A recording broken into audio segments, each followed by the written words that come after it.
Shalom ladies and jellyfish, welcome back to A.S.K's videos. Today I'm finally back reviewing Ben 10, this time Ben 10 Alien Force, counting down the top 5 worst episodes that have came out of this amazing show. I've talked a lot about Alien Force in many other Ben 10 videos, but today I decided to delve deep into the lesser quality parts of it and really give my opinions on those top 5 worst episodes. No surprise here, these are all season 3 episodes, because as we all know, that's when the show got its dip in quality, but no more spoilers, let's get into it. Before we do though, I am planning to make 3 more of these videos at least on the top 5 best of Alien Force, as well as on the top and bottom 5 of Ultimate Alien, so be sure to like this video and share it to show me if I should consider spending the time to make those. With all that out of the way, let's go!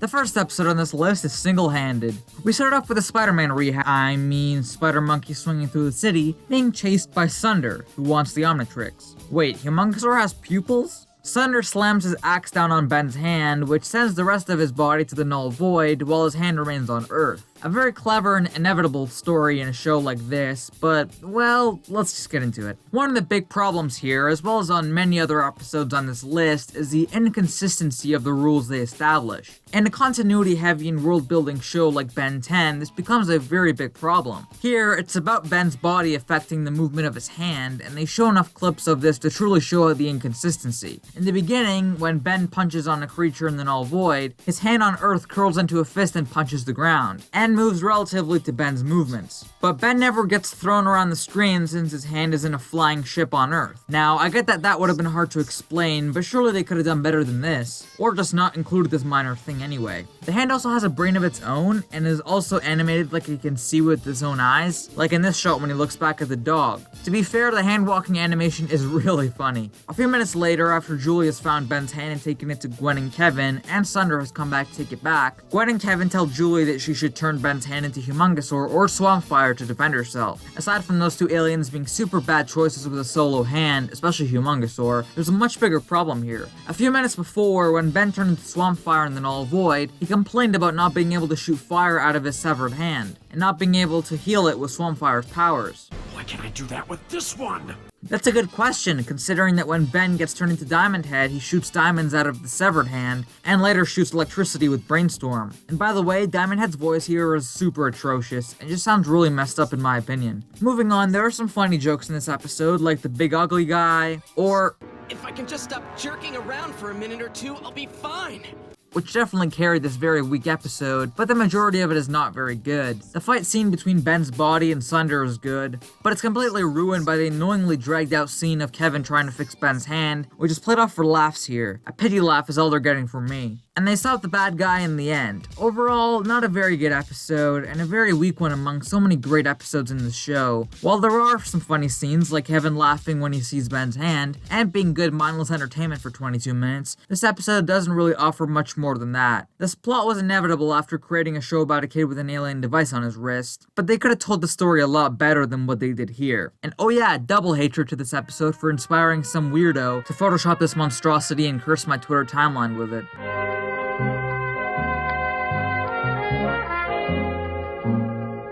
This one is special, to say the least. It's probably the weirdest one here, with exception to number 1, but it also manages to have some really big problems as well. We started the episode with an entire minute of slow, silent establishing shots. Some of them are cool, but it seems like they were short on time, so they had to add that for no reason at all. It does do a good job adding suspense when it gets all loud, but it's still a very long intro. This continues well after the theme song, with us getting 30 seconds of Kevin making his car invisible to not get a speeding ticket. Like, is any of this necessary? They could have just shown up to the crime scene in the start. Anyway, we see some creatures down in a cliff who look like cows and eat rocks and graze in the rocklands. Ben runs into the herd and tries to transform, for what reason? Of course, the Omnitrix doesn't work because comedy, and we get a quick fight scene. Max calls them and tells them these creatures are called pyroxivores, and that apparently unicorns, trolls, and pixies are all real? What the frick? The gang go into a cave and eventually meet a weird alien named Moldywarp, who is a super bizarre character who has a huge stockpile of explosives. I'm sorry, what the frick is this plot? And of course, Volcanus is here. Why wouldn't he be? He explains how he has bought the entire Earth and plans to throw a bomb to the core of the Earth to make our planet as hot as his native world. But if he's used to extreme heat, why did he leave the cave later when Ben told him the lava would kill him too? We interrupt this review to bring you Ben 10 fighting construction cars. Yeah, seriously. Now the real question is, how did the gang find out Volcanus was here the very hour he planned to drop the bomb? It's almost as if this plot is hanging by a thread. We got some fight scenes between the gang and Moldy Warp versus Volcanus, his minions, and the tractors, as the Omnitrix still doesn't work here, until the very moment Moldy contributes one of his very few contributions to this episode. It's almost as if the Omnitrix working has become their only way of telling the plot. After Ben smashes Volcanus, hits him, God, someone's probably making that fanfic already, Volcanus eventually drops the bomb and leaves with a rocket, leaving the gang to deal with the bomb. Ben tries to turn into a Humongosaur, even though the bomb would still explode if he caught it, instead of turning into, I don't know, Big Chill, Cannon Bolt. Anyway, the Omnitrix fails and gives him Jet Ray instead. Hey guys, that's a funny joke. Jet Ray sweeps down to blow the bomb before it hits the core, and he succeeds, before realizing that he might just be blown up too. By the way, these two screenshots are so amazing, and you'll be pleased to know I've already capitalized the crap out of this meme on Twitter. Ben successfully gets to the top, but Moldy Warp has activated all of his dynamite, which makes him frantically escape the cave, and because this is a Michael Bay episode now, we get tons of boring and emotionless explosions. I will admit, the peaceful ending joke was decent, but in general, this episode is a huge pile of Pyroxivore dookie. The plot hangs on several threads, the characters are really strange, especially Moldy Warp and even Ben. The comedy's non-existent, and there's tons of little plot holes that bring this episode down for me. And like, this plot is just so strange. Speaking of bad plots, Primus is a weird one. While a couple of episodes here could have not existed with not much different in the continuity, this episode was very important for establishing the planet of Primus and giving some more lore to how the Omnitrix samples are collected. However, it's not a very good one. Why? It's a legitimate question. We start the episode with the weird Vilgax thing, and I mean, what have they done to this amazing character? What did they do to you? Ghost Freak tells Vilgax to go to Primus to get the Omnitrix, which is a planet containing the database of the Omnitrix samples. Ben and the gang get transported to Primus, or as I like to call it, the Adobe After Effects mutant creature of a planet. We get obnoxious Season 3 Ben at his peak here, with quotes like, "Who's the hero?" which really just makes me miss the caring and smart Ben from Season 1 and 2. After a long walk of them getting to some mountain, we see Humongosaur, who's Azimuth, fighting Vilgax. Vilgax beats Azimuth and takes the Omnitrix like it's no big deal, but hardy har har, he doesn't know how to use it. Are you kidding me? Vilgax, the guy who's been chasing down this watch since freaking George Washington was alive, doesn't know how to use it? It's a legitimate question. Ben literally learned how to use it in 10 seconds when he was 10 years old. This is literally what the plot hangs on, and it's really hard to watch a character who used to be so epic and powerful be turned into such a goofy villain who doesn't know anything. I also love how uncaring Azimuth is about the Omnitrix being gone, especially when talking to Ben, but they expect us to get super emotional when Vilgax says, "Ben, you must die," or when Gwen screams or whatever. Ben makes a deal with Vilgax and teaches him how to hold a button down while using the Omnitrix, something a 200-year-old supervillain couldn't figure out, and tricks him into turning into Goop and losing. And come on, there's no way it's that easy to rip off the Omnitrix off Goop's body like that. And yeah, we get more obnoxious Ben antics, and then he kicks Vilgax into space for the 18th time. This episode really sucks, but what's worse? It's a legitimate question.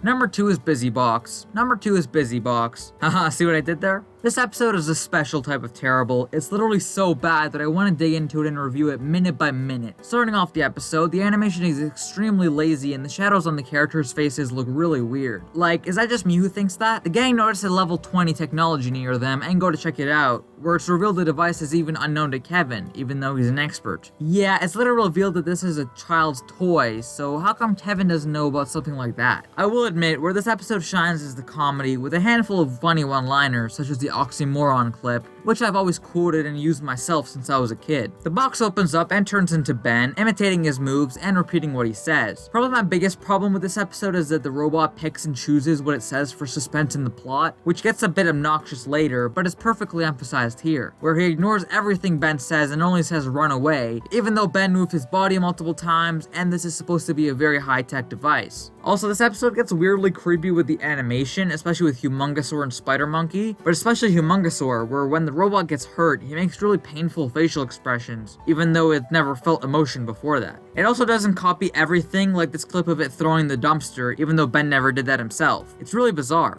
And haha, he breaks Kevin's car. Comedy gold. Again, the main problems here are the little things, like how the robot's spider monkey webbing is sticky, but Gwen's mana is plastic discs. After the gang realized what season 1 and 2 Ben would have figured out an hour ago, they act more calm towards it to not set it off. Right away, the very loud and intrusive Riedel ship lands beside them. Looks like the writers went to Butch Hartman's school. And yeah, we get some more funny lines like, Not that our business is any of your business. and oh yeah, more inconsistent writing. The bot turns into swamp fire to copy Ben, even though it was looking straight at the Vriedels for several minutes and didn't turn into them. And when he finally turns into a Vriedel, he shoots plastic red balls because, I don't know. They even point out this malfunction in the episode. Keep in mind, this bot is supposed to be as sophisticated as the freaking Omnitrix. The Vriedels snatch the robot and take it away because Gwen's aim sucks, and they get a chance to fly their ship away because it was really hard for Gwen to make a shield around the robot or something before they left. After that, the gang chill at Mr. Smoothie's talking about their failures, when the Vriedels come back with an absolute mess of the robot, with humongosaur body, laser beam arms, and terrible dialogue to boot. And no, they destroyed Mr. Smoothie for this garbage episode. No, no, no. This episode will not get away with that this easily. The Vriedels make a run for it, but Humongosaur just literally blows up their ship with them in it, and we glimpse past that like it's no big deal. They don't even mention the Vriedels again at the end, like how they did with Vilgax in the finale or anything. They just completely don't care that these guys were blown up in front of us. Of course, they come back in the next episode, but still. And again, the bot picks and chooses what it wants to say, like, it's your problem now, or attack, which is probably the most obnoxious display of that in the episode. The funny part is, the bot just stands there silently while they talk. It's completely irrelevant. But right when Gwen says attack mid-sentence, the bot is yeeted back into the plot. Then Ben turns into a wrong alien because hahaha, that's humor. Now look, I get it. Ben needs to get the wrong alien so he can learn to use it and be more responsible. But Ben is just stupid here. He picks Humongosaur to fight the thing where he got his butt kicked as Humongosaur last time, and that was before the bot even went all rogue. Season 2 Ben would have just turned into Lodestar from the get-go. I don't know why we need all this pointless joke in the episode anyway. Also, I love how the bot has sharp teeth now, as if we didn't think he was creepy already. And after they beat it, some alien mother who we've never heard from and will never hear from again comes and says it's her daughter's toy and it fell out of her carriage. Aside from the question being that the alien who knows quote-unquote 26 dimensions or whatever, why would their species still have toys or even carriages or any of that? This is so weird and forced in here. Who wrote this solution? Whoever the crew was that worked on this episode, it has some very serious problems. The plot is inconsistent, the rules they establish are broken again and again, and some scenes just don't make sense and are really bizarre. But what could be worse?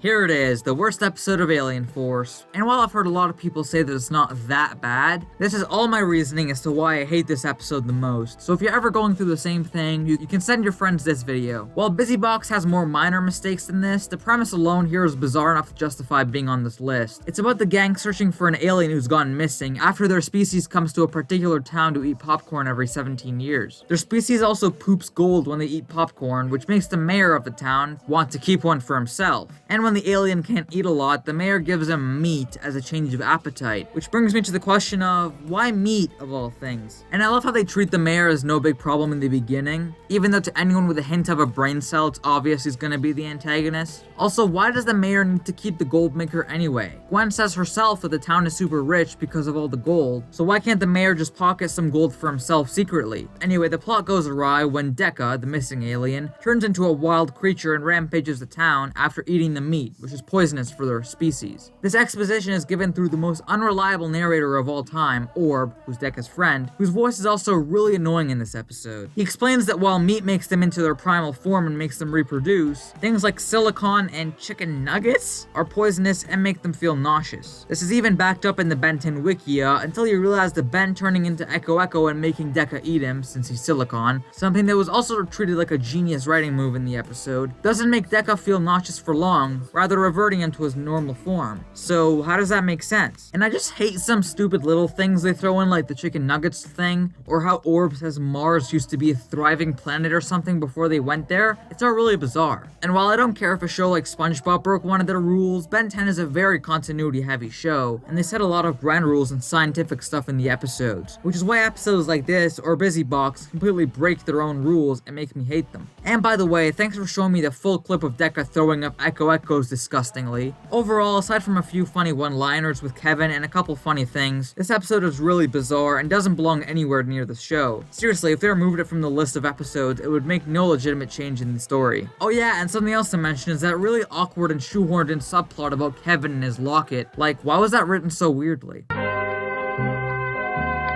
Anyway, that's my list of the top 5 worst Ben 10 Alien Force episodes. Be sure to tell me your top 5 in the comments down below, and leave a like and share the video to support me and my future videos coming to the channel. And if you're new, be sure to subscribe and hit that bell to never miss a future upload. With all that out of the way, thank you so much for watching, and I'll see you beautiful ladies and jellyfish next time. Shalom!